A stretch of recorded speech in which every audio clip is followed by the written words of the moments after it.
ISRO versus NASA. जी हाँ दोस्तों, आज के वीडियो में हम दुनिया की दो बड़ी स्पेस एजेंसी इसरो और नासा में क्या अंतर है और कौन बेहतर है और इन दोनों में से कौन सबसे आगे है, यह आज के वीडियो में बताने वाले हैं। तो दोस्तों, इस वीडियो को अंत तक देखें। अगर आप नए हो तो हमारे रहस्यमय प्रकाश यूट्यूब चैनल को सब्सक्राइब कीजिए। तो सबसे पहले इसरो और नासा के बीच में क्या कंपैरिजन है, जानते हैं।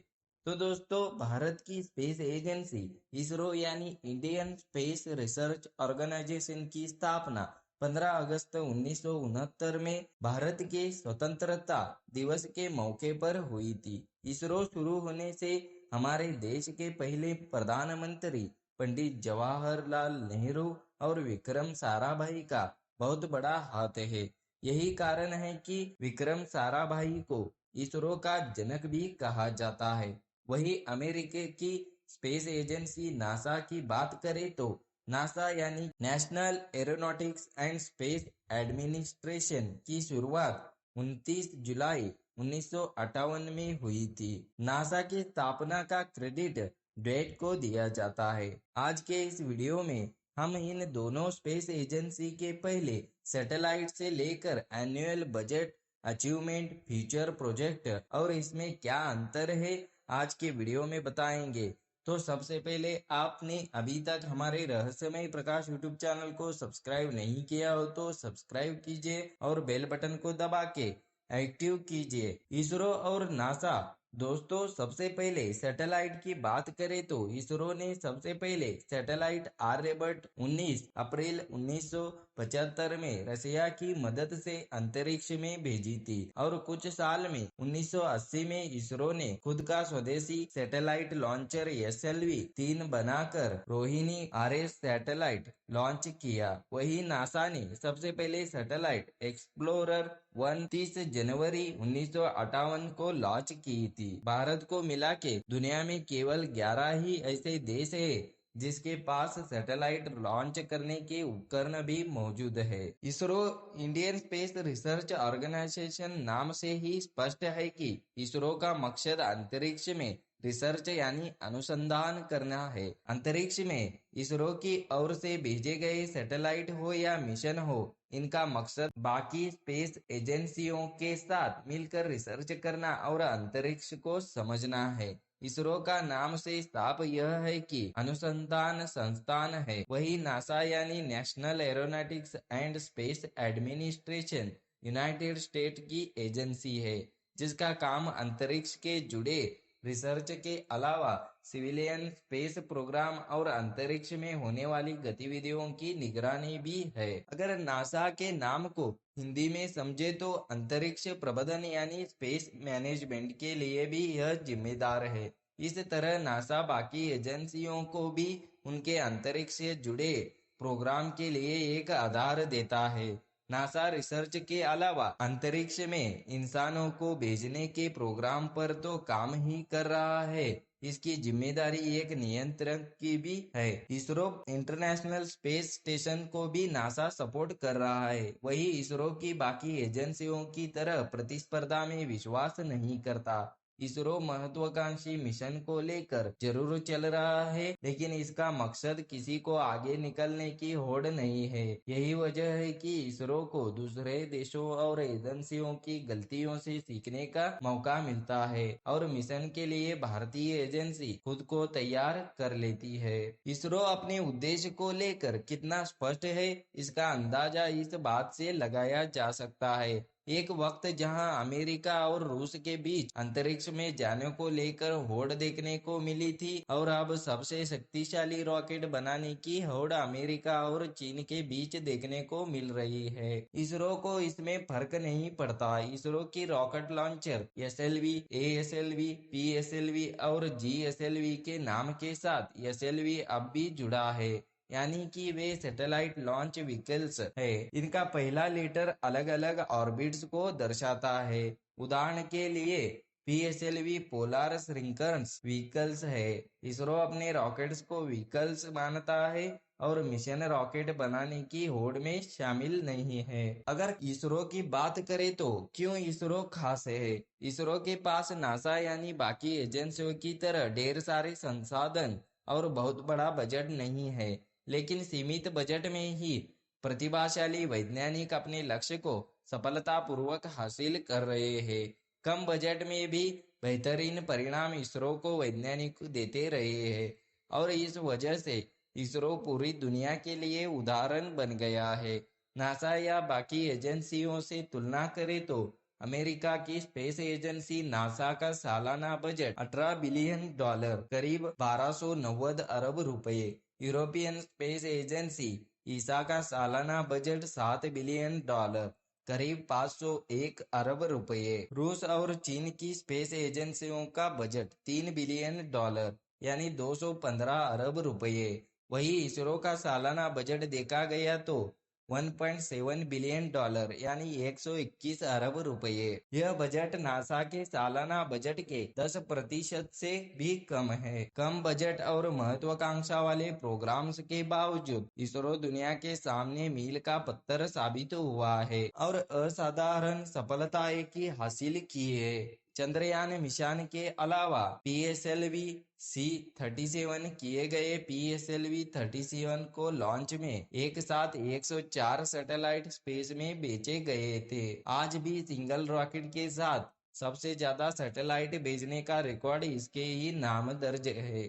वही इससे पहले 2013 में मंगलयान मिशन के भारत सफलतापूर्वक मंगल की कक्षा में पहुंचने वाला चौथा देश बना है और यह चीन से भी पहले यह उपलब्धि हासिल की थी। इन दोनों के ही लॉन्च पर बहुत कम खर्च आया है, किसी भी दूसरी एजेंसी से बहुत आगे खड़ा करता है। इसरो और नासा के कंपैरिजन से यह पता चलता है कि इसमें इन दोनों में से कौन है बेहतर, तो आप ही जान लीजिए। इसरो वर्सेस नासा कंपैरिजन में दोस्तों आज के वीडियो में हम बताए गए हैं कि स्पेस एजेंसी इसरो और नासा का कंपैरिजन करने वाले हैं तो भारत की स्पेस एजेंसी इसरो यानी इंडियन स्पेस रिसर्च ऑर्गेनाइजेशन की स्थापना 15 अगस्त 1969 में भारत के स्वतंत्रता दिवस के मौके पर हुई थी। इसरो शुरू होने में हमारे देश के पहले प्रधानमंत्री पंडित जवाहरलाल नेहरू और विक्रम साराभाई का बहुत बड़ा हाथ था। वही अमेरिका की स्पेस एजेंसी नासा यानी national aeronautics and space administration की शुरुआत 29 जुलाई 1958 में हुई थी। ड्वेट को नासा के स्थापना का क्रेडिट दिया जाता है। आज के इस वीडियो में हम इन दोनों स्पेस एजेंसी के पहले सैटेलाइट से लेकर annual budget, achievement, project, future project जैसे फैक्टर के आधार पर इन दोनों स्पेस एजेंसी के बीच कंपैरिजन करने से कौन सबसे बेहतर है आपको पता लगेगा। ISRO versus NASA. दोस्तों सबसे पहले सैटेलाइट की बात करें तो इसरो ने सबसे पहले सैटेलाइट आर्यभट्ट यानी 19 अप्रैल 1975 में रशिया की मदद से अंतरिक्ष में भेजी थी और कुछ साल में 1980 में इसरो ने खुद का स्वदेशी सैटेलाइट लॉन्चर SLV-3 बनाकर रोहिणी RS सैटेलाइट लॉन्च किया। वही नासा ने सबसे पहले सैटेलाइट एक्सप्लोरर 1 31 जनवरी 1958 को लॉन्च की थी। अगर स्पेस बजट की बात करें तो इसरो और नासा के बीच कौन है तगड़ा, तो चलिए जानते हैं। अगर इन दोनों स्पेस ऑर्गेनाइजेशन के बजट की बात करें तो इसरो का स्पेस बजट आज 2022 में $2 बिलियन है, जो स्पेस बजट के मामले में दुनिया में 7वें नंबर पर है। वही नासा का स्पेस बजट 22 यानी $23 बिलियन है, जो कि स्पेस बजट के मामले सबसे पहले नंबर पर आता है। इसरो का स्पेस बजट नासा की तुलना में कम हो, लेकिन इसरो बहुत ही कम खर्चे में सफलतापूर्वक प्रोजेक्ट करने के लिए जाना जाता है।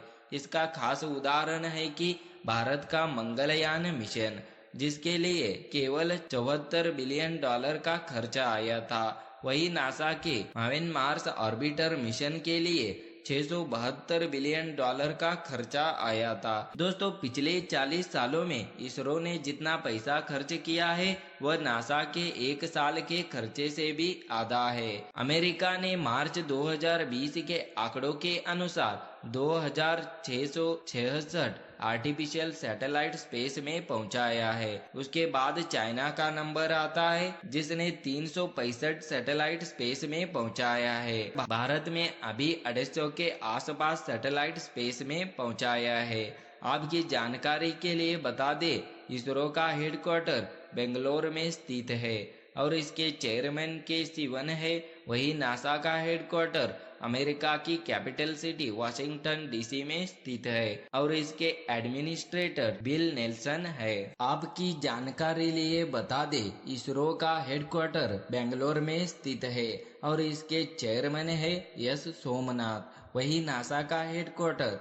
अमेरिका की कैपिटल सिटी वाशिंगटन डीसी में स्थित है और इसके एडमिनिस्ट्रेटर बिल नेल्सन है। इसरो के लिए 2020 में देखा गया तो 17,222 एम्प्लॉइज काम करते थे। वही नासा के लिए 2020 में देखा गया तो 17,373 एम्प्लॉइज काम करते थे, जिसमें से बहुत सारे साइंटिस्ट भारतीय हैं। इसरो के पास PSLV, GSLV, MK3 और साउंडिंग रॉकेट जैसे लॉन्चिंग पैनल मौजूद है। वही नासा के पास Saturn V, Atlas V, Falcon 9 और पोलार सैटेलाइट लॉन्च व्हीकल जैसे 10 से भी ज्यादा सैटेलाइट लॉन्चिंग व्हीकल अवेलेबल है।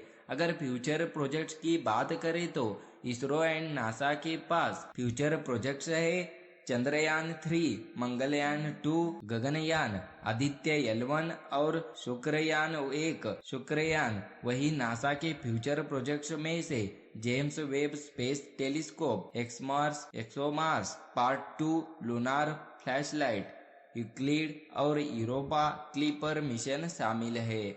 अगर इसरो की अचीवमेंट की बात किया जाए तो इसरो दुनिया की पहली स्पेस एजेंसी है जिसने चंद्रयान 1 मिशन के दौरान चंद्रमा की सतह पर पानी की खोज की थी। भारत विश्व में इकलौता ऐसा देश है जिसने पहली बार में ही मंगलयान मिशन के माध्यम से मंगल ग्रह पर पहुंचने की सफलता प्राप्त की थी। इससे पहले अमेरिका 5 बार, यूरोपियन यूनियन ने 8 बार और चाइना और रशिया भी पहले प्रयास में असफल रहे थे।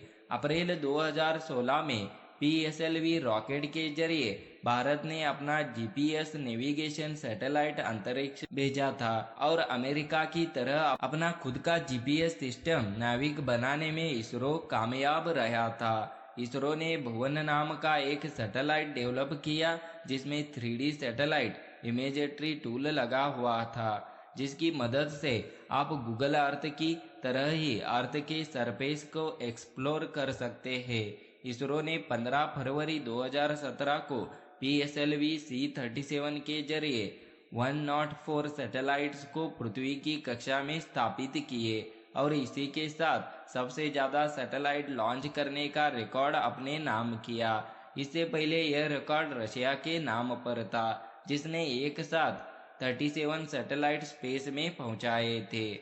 अगर नासा की अचीवमेंट की बात किए तो वही दूसरी तरफ नासा के अचीवमेंट में कि नासा दुनिया की पहली स्पेस एजेंसी थी जिसने अपोलो 11 स्पेस मिशन के जरिए इंसानों को चंद्रमा की धरती पर उतारा था। नासा अभी तक 12 लोगों को चांद पर लेकर जा चुकी है। अमेरिका के नील आर्मस्ट्रांग और चंद्रमा में कदम रखने वाले दुनिया के पहले इंसान थे। अमेरिका के नील आर्मस्ट्रांग चंद्रमा में कदम रखने वाले दुनिया के पहले इंसान है। जुपिटर और सैटर्न की मिशन में महत्वपूर्ण जानकारी मिली थी और पहले ऐसे यान थे जो यूरेनस और नेपच्यून जैसे ठंडे ग्रहों के पास पहुंच गए थे। नासा ने अब तक सोलर प्लैनेट के सभी ग्रहों पर सफलतापूर्वक अपनी सैटेलाइट भेजी है और ऐसा करने वाली नासा दुनिया की एकमात्र स्पेस एजेंसी है। नासा ने यूरोपियन और इटालियन स्पेस एजेंसी के साथ मिलकर 1997 में लॉन्च किया। कैसिल मिशन सूर्य ग्रह के कक्ष में घुसने वाला पहला यान था। इस मिशन की वजह से हमें सैटर्न ट्री और उसके उपग्रहों के बारे में ज़्यादा जानकारी मिली थी। नासा ने रसिया, जापान, कनाडा और यूरोपियन स्पेस एजेंसी के साथ मिलकर अंतरिक्ष में एक स्पेस स्टेशन भी बनाया है, जिसमें अभी 6 लोग रहते हैं। तो दोस्तों, इतना ही कहना चाहूँगा कि जब बात इफिशियंसी की आती है तो इसरो और नासा से काफ़ी अच्छा है, लेकिन जब बात budget, number of successful mission और टेक्नोलॉजी की आती है तो नासा की आती है। आखिर में दोस्तों इतना ही कहना चाहूँगा कि जब बात इफिशियंसी की आती है तो इसरो नासा से काफ़ी अच्छा है, लेकिन जब बात budget, number of successful mission और टेक्नोलॉजी की आती है तो नासा इसरो से ही नहीं, दुनिया की सबसे अच्छी स्पेस एजेंसी है। तो आपको इन दोनों में से कौन बेहतर लगता है, कमेंट बॉक्स में ज़रूर बताइए।